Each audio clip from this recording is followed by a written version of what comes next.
Hello, et j'espère que vous allez bien. Alors aujourd'hui on se retrouve pour une nouvelle vidéo. Ça fait très longtemps que j'avais...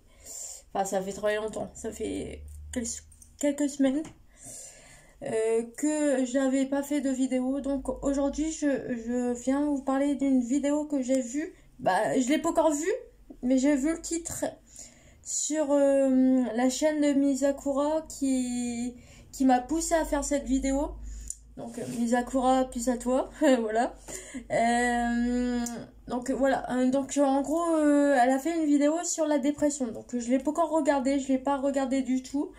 J'ai vu le titre, je me suis dit il est temps que je la fasse cette vidéo parce que voilà, je pense que ça peut aider des personnes à extérioriser leur mal-être et à comprendre que la dépression, on tombe pas facilement dedans, hein, voilà. Donc voilà, donc moi j'ai fait, faut savoir que quand j'étais plus jeune, j'avais un caractère très, comment dire, j'ai fait ma crise d'adolescence à 12 ans. Donc j'ai commencé déjà quand j'étais plus jeune à me tailler les veines. Donc moi il faut savoir que me tailler les veines en fait ça me faisait du bien de me faire du mal. Et en fait quand il se passait quelque chose dans ma vie, on va dire que ça me soulageait quand j'avais du stress. Faut savoir que je me taillais les veines. En fait moi faut savoir que quand j'étais stressée ça me détendait. Voilà. Donc je pense que ça a commencé à partir de la préadolescence. Comment dire, ce caractère pas dépressif mais très anxieux. Et il faut savoir que moi, dans la vie, il y a eu plusieurs... Je vous fais vraiment une vidéo, je suis désolée, hein, je n'ai pas préparé la vidéo. Je fais vraiment à l'arrache pour que les gens comprennent que on tombe pas dans la dépression comme ça en claquant des doigts, voilà, et que ça peut vraiment engendrer des situations vraiment pas néfastes. Bah si, que quand même au niveau de la santé ça entraîne des conséquences, on va dire. Et donc voilà, donc moi faut savoir que moi j'ai commencé déjà à me scarifier quand j'avais 11-12 ans.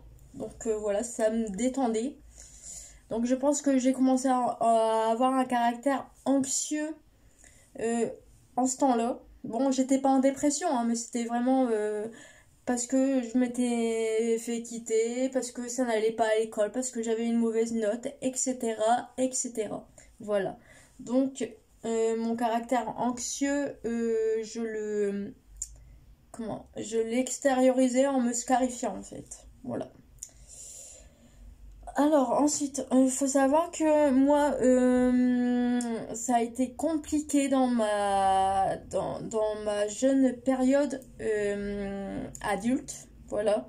Il faut savoir que moi, j'ai toujours vécu chez mes parents et que j'étais très proche de mon père. Voilà. Oh, pardon. Voilà. Donc, j'ai perdu mon père il y a environ 5 ans. Il faut savoir que ça a vraiment engendré comment dire, un choc psychologique. Voilà, j'ai vraiment beaucoup souffert. Et je pense que c'est là que je suis partie en dépression. Et parce que voilà, j'avais plus mon père et j'ai fait une, voilà, je suis partie en dépression. Ça a vraiment été très compliqué. Euh, Parce que moi j'ai voulu, en fait ce qui s'est passé c'est que j'ai voulu gérer la peine de ma mère et oublier ma peine. Donc si un jour vous perdez quelqu'un dans vos proches, je vous conseille pas du tout de faire ce que j'ai fait parce que je pense que j'ai très mal agi. Comment dire, j'ai voulu endosser toutes les peines sur mon dos, réconforter les gens parce que j'ai vraiment un caractère à vouloir aider les gens, voilà.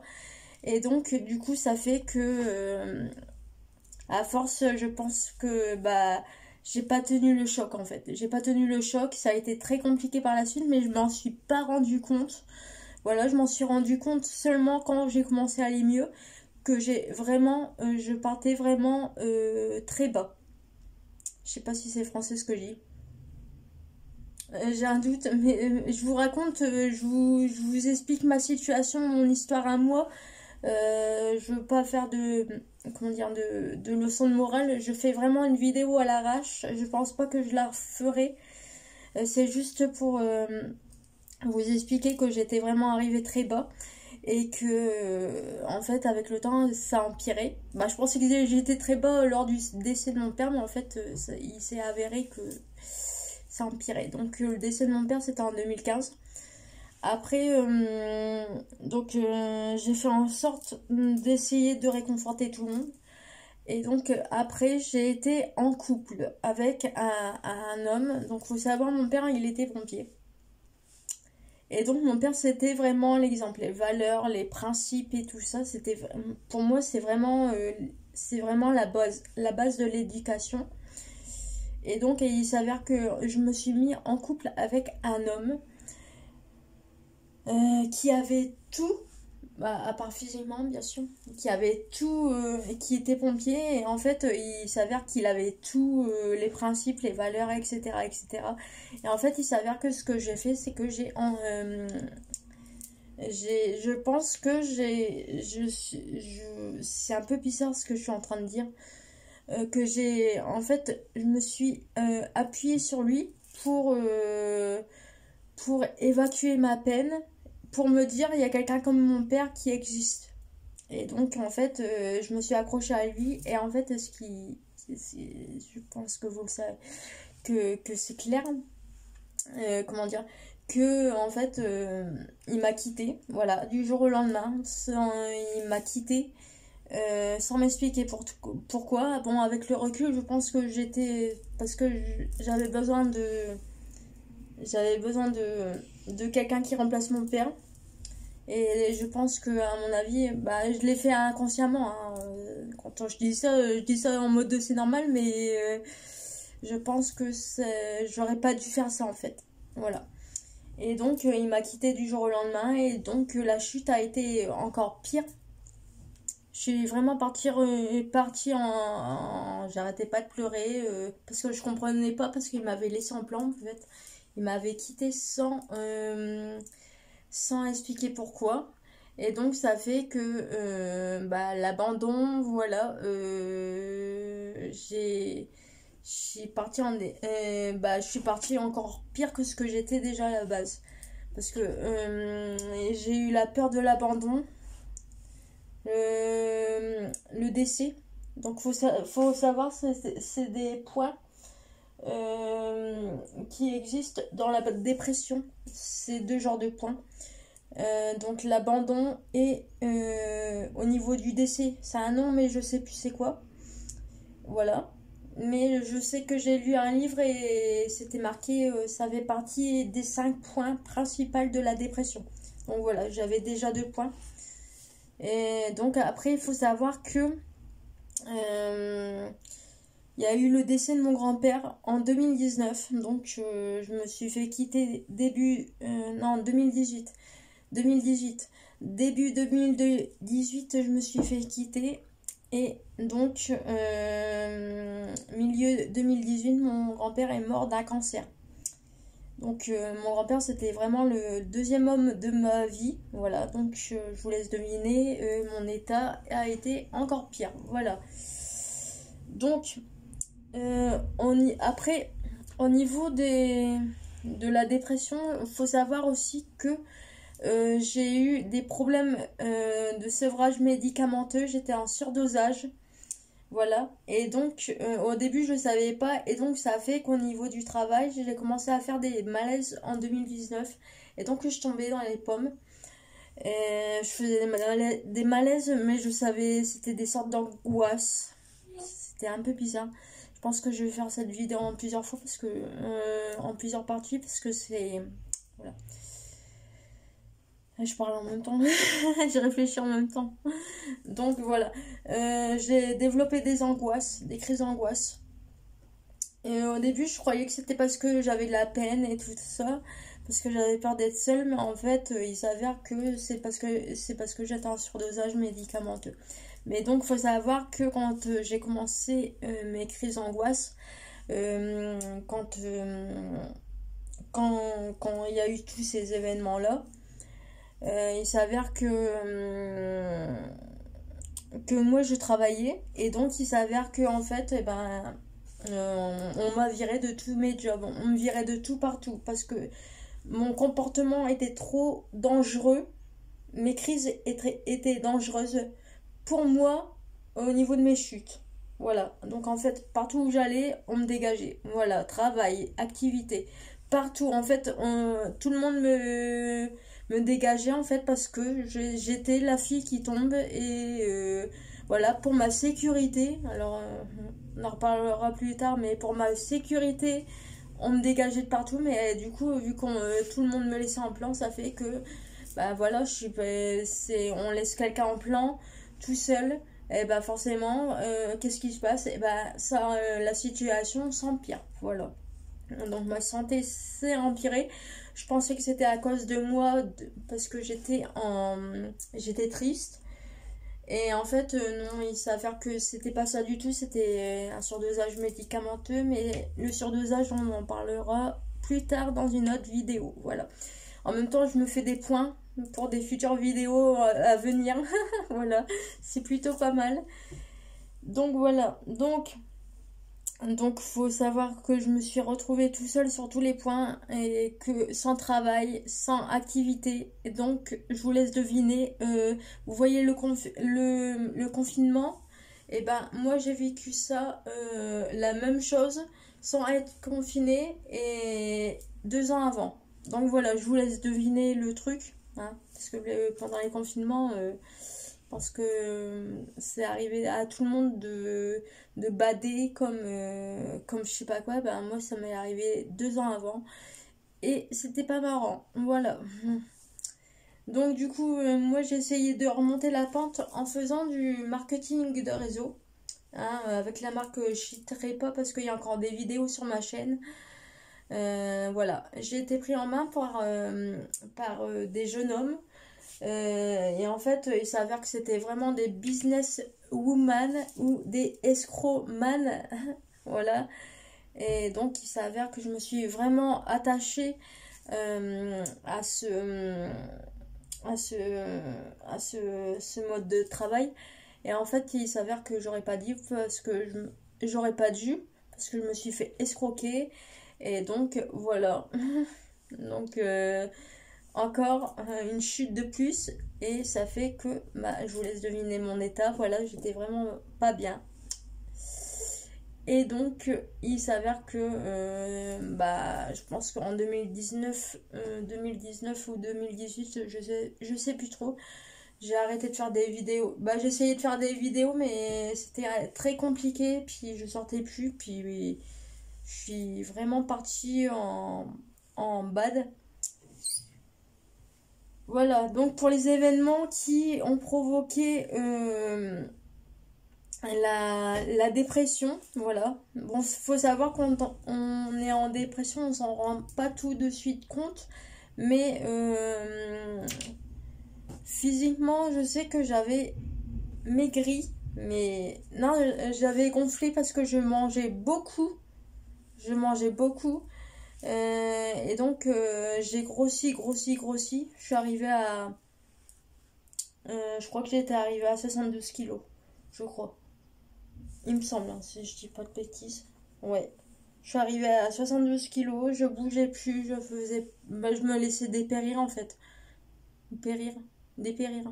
Bref, vous m'avez compris. Je passais mon temps à pleurer. Je passais mon temps à dormir. Euh, Et franchement, le peu de personnes qui essayaient de me faire sortir, eh ben non, je sortais plus en fait. C'était vraiment spécial. Jusqu'au jour où j'ai fait un malaise, j'ai fait un burn-out. Et les pompiers ils m'ont ramassé, puis je me suis fait sermonner par un pompier.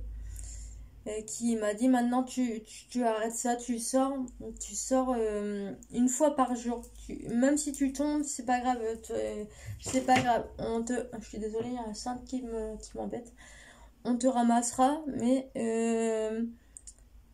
enfin, il m'avait bien fait comprendre dans ce sens-là qu'il y aurait toujours quelqu'un pour me ramasser dans ma chute, qu'il fallait vraiment que je me relève. Et il m'avait fait une leçon de morale, c'était assez impressionnant.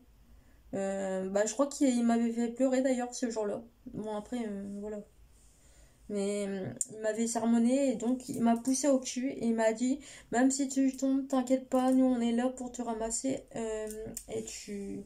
Voilà. Mais il voulait que je sorte tous les jours, au moins 1 heure par jour, faire de la marche. Bon, je vous avoue que ça m'a aidé à remonter la pente de sortir tous les jours parce que je voyais des nouveaux visages. Mais voilà, je commençais à me socialiser un peu plus. Mais et voilà. Après, il y a eu d'autres problèmes. J'ai eu mes problèmes de santé à côté. Après. Donc voilà, on en parlera dans une autre vidéo. Mais surtout, si on vous tend une main, c'est pour ça que je fais la vidéo d'ailleurs. Si on vous tend une main, s'il vous plaît, prenez-la. Prenez-la parce que c'est vraiment très important. Il y a des personnes qui se suicident parce qu'ils sont en dépression parce que personne ne les aide. Et franchement, moi je suis très reconnaissante vis-à-vis des personnes qui m'ont tendu une main, qui m'ont aidé à me relever, surtout vis-à-vis de cette personne qui m'a tendu la main nombre de fois, cette personne qui est venue à mon secours, ce pompier-là qui m'a vraiment aidé, même si à l'heure actuelle on se parle plus. Je suis très reconnaissante des personnes qui m'ont aidé à me relever, qui ont été là et qui m'ont jamais enfoncé parce que faut savoir, attention les amis, quand vous êtes en dépression déjà de 1, on s'en rend pas forcément compte sur le coup, mais en plus tu as les gens qui vont voir que tu es au plus bas, au lieu de te tendre une main, au lieu de t'aider, qu'est-ce qu'ils vont faire? Ils vont t'entasser, voilà. Et il y en a beaucoup qui font ça. On appelle ça les pervers narcissiques, voilà. Enfin, moi je les appelle comme ça. Je sais pas si c'est la bonne définition, mais moi je les appelle comme ça. On en parlera plus tard dans une autre vidéo aussi. Je suis en train de balancer des sujets de vidéos que je vais tourner en même temps. Voilà, c'est pour m'aider à faire des futures vidéos en fait que je fais cette vidéo là. Voilà, donc on en parlera plus tard. Mais du coup, voilà, je voulais vous dire mon vécu au niveau du début jusqu'à la fin. Au niveau de la dépression, comment ça s'est passé pour moi. Je voulais vous dire ce que j'ai ressenti. Et donc voilà. Bon, c'était pas une vidéo pour dire fais ça, fais ça, fais ça en mode je donne des conseils. Non, je vous donne mon vécu. Je pense que ça pourra aider des personnes à ouvrir les yeux si vous sentez pas bien, ou à ouvrir les yeux sur si vous êtes en dépression, peut-être vous aider à ouvrir les yeux indirectement. Voilà. Moi, je me permettrai pas de vous donner des conseils de ouf, parce que j'estime que c'est pas mon rôle. Je suis pas psychologue ou dans les relations et tout ça, donc c'est pas mon devoir de donner des conseils et de dire ce qu'il faut faire. Mais surtout, si vous vous rendez compte, si vous voyez des vidéos comme moi, ou comme Misakura, du coup, voilà. Surtout, prenez-les en compte, et si vous sentez que vous êtes dans la détresse, surtout, faites tout pour essayer de vous en sortir en faisant des activités, en sortant au moins 1 fois par jour. Et petit à petit, vous verrez, même les sorties, quand vous n'êtes pas bien, et ben, ça vous aidera à remonter petit à petit. Bon, ça prend du temps, hein, mais ça vous aidera à remonter petit à petit la pente parce que vous faites des nouvelles connaissances, vous voyez du monde, vous découvrez des choses. Moi, je vous dis sincèrement, entre 2019 et aujourd'hui, je peux vous dire que j'ai découvert, en sortant tous les jours, j'ai découvert un nombre de choses, j'ai rencontré beaucoup de personnes, et aujourd'hui, comparé à il y a 2019, je vous avoue que ça va largement mieux. Voilà, donc d'ailleurs c'est pour ça que je fais cette vidéo pour vous donner mon vécu. Voilà, je m'arrête là. C'est une vidéo très fouillie. Bon, je la montrerai pas, je vais la balancer comme ça sur YouTube, c'est juste pour vous aider et pour vous raconter mon vécu. Voilà, pour vous aider à potentiellement si à vous ouvrir les yeux ou avoir du vécu pour vous dire vous n'êtes pas seul. Voilà. Allez les amis, sur ce, je vais arrêter de filmer. Et je vous embrasse et je vous dis ciao, bye bye. À bientôt.